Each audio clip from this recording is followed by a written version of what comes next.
반갑습니다. 스케치TV입니다. 오늘은 방치하면 큰 합병증을 불러올 수 있는 인후염과 관련한 약초 모음입니다. 코로나19가 지나고 곧 겨울이 다가와서 목감기를 걱정하시는 분들이 많으신데요. 미리미리 약초를 챙겨 드시면 좋겠습니다. 먼저 달맞이꽃입니다. 달맞이꽃은 전국의 들판 어디서나 잘 자라는 두 해살이 풀로 월하향이라는 생략명을 가지고 있고요. 가을에 뿌리를 케어내어서 햇볕에 말려 두었다가 사용을 하시면 됩니다. 다음은 논쌀이라고도 부르는 땅빗살이입니다.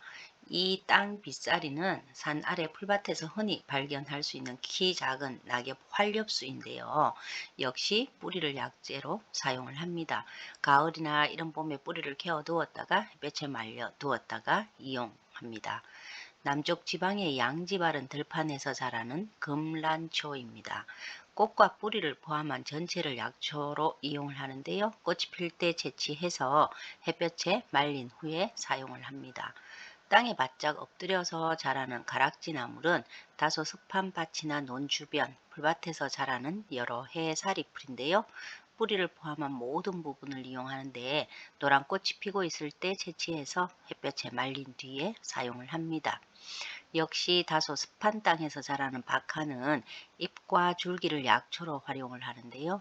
여름부터 가을 사이에 채취해서 그늘에서 말린 뒤에 이용을 합니다. 시금초라고 해서 잎을 뜯어 먹어보면 신맛이 감도는 괭이밥은 모든 부분을 약재로 사용을 하는데요. 7, 8월에 채취하여 그늘에 말려두었다가 수시로 끓여 마시거나 생풀로 즙을 내어 마시면 됩니다. 논둑이나 냇가 등 다소 습한 땅에서 자라는 한해살이 풀인 가막살이는 모든 부분을 약재로 활용하고요. 꽃이 필 때 채취해서 햇볕에 말려 두었다가 이용을 합니다. 달개비라고도 부르는 다계장풀은 밭이나 길가에서 흔히 만날 수 있는 한해살이 풀인데요. 꽃과 뿌리를 포함한 전초를 약재로 활용을 하고 있고요. 꽃이 필 때 채취해서 햇볕에 말려 두었다가 사용합니다. 산 입구 또 들판에 습하지만 햇볕이 잘 드는 땅에서 흔히 만날 수 있는 등골나물 역시 뿌리를 포함한 전초를 약재로 활용을 하고 있는데요. 꽃이 필 때 채취해서 역시 햇볕에 말린 뒤에 달여서 복용을 하시면 됩니다. 여름에 산길을 걷다가 만나게 되는 맛있는 멍석 딸기는 산비탈의 양지 바른 곳에서 자라는 키 작은 낙엽 화렵수입니다. 열매를 포함한 모든 부위를 약재로 이용하는데 열매가 익어갈 무렵 모든 부분을 채취하여 햇볕에 말려 두었다가 사용을 합니다. 붉은 열매가 계속 맺히는 뱀딸기 역시 인후통에 좋은데요. 잎과 줄기를 약재로 사용합니다. 여름에 채취해서 햇볕에 말려 두었다가 달인 후 복용을 합니다. 우리나라 봄철 대표적 나물인 개갓냉이는 전국 어디서나 자라는 배추과의 여러 해 사리풀입니다. 꽃을 포함한 모든 부분을 약재로 사용하는데요. 꽃이 필 때 채취하여 햇볕에 말려 두었다가 활용합니다. 냉이가 보이는 곳에서 자주 만날 수 있는 뿌리뱅이는 국화과의 두해살이 풀입니다. 뿌리를 포함한 모든 부분을 이용하는데요. 봄부터 가을 사이에 채취해서 햇볕에 말려 두었다가 사용을 합니다. 다소 습한 곳에서 자라는 피마기 풀은 미나리과의 상록성 여러 해 살이 풀입니다. 모든 부분을 약재로 활용하고요. 꽃이 피고 있을 때 채취해서 햇볕에 말려 두었다가 물에 달여 복용합니다. 요즘은 다소 귀해진 흰 민들레는 국화과의 여러 해살이 풀입니다. 산과 들판에 양지 바른 곳에서 자라고요. 뿌리를 포함한 모든 부분을 약재로 활용합니다. 꽃이 필 때 채취하여 두었다가 햇볕에 말린 뒤 이용하시면 됩니다. 밟아도 죽지 않는다는 질경이는 풀밭이나 길가에서 흔히 만날 수 있습니다. 씨앗을 차전자라고 하는데요. 잎과 씨앗을 약재로 사용합니다. 잎은 여름에 그리고 씨앗은 익는 대로 채취하여 햇볕에 말려 두었다가 활용을 하시면 되겠습니다. 한때 녹비 식물로 심었던 자운령은 따뜻한 남부 지방의 밭이나 농가에서 자라는 콩과의 두해살이 풀입니다. 잎과 줄기를 약재로 이용하고 있고요. 이른 봄에 연한 싹을 채취하여 햇볕에 말려 두었다가 복용합니다. 삼백촉과의 양모밀 역시 남부 지방에서 자라는데요. 다소 습한 산속 나무 그늘에서 잘 자랍니다. 뿌리를 포함한 모든 부분을 약재로 이용을 하는데 여름부터 가을 사이에 채취해서 햇볕에 말려 두었다가 활용을 합니다. 국화과의 왕고들빼기는 상처를 입으면 흰 즙이 나오는데요. 전국 각지의 산이나 들판에 분포합니다. 평소 잎을 뜯어다 쌈으로 먹기를 좋아하는데요. 왕고들빼기를 약으로 쓸 때는 뿌리를 이용합니다. 봄에서 여름 사이에 캐어서 햇볕에 말려 두었다가 물에 달여 드시면 되겠습니다. 역시 국화과의 참치는 산나물의 여왕이라 할 만큼 많은 애호가들이 있는데요. 산속 양지 바른 곳에서 자라는 참치는 뿌리를 약재로 이용하는데 늦가을이나 이른 봄에 캐어서 햇볕에 말려 사용합니다. 길게 자라는 꽃이 예쁘게 피어나는 약난초는 남쪽 지방의 산속 그늘진 환경을 좋아합니다. 등이 줄기를 약재로 사용하고요. 6월이나 7월에 채취하여 잎과 꽃대 그리고 잔뿌리를 제거한 후에 햇볕에 말려 두었다가 활용합니다. 중부 이남의 논이나 도랑 등 양지 바르지만 다소 습한 땅을 좋아하는 역귀 바늘은 바늘꽃과의 여러 해 살이 풀입니다.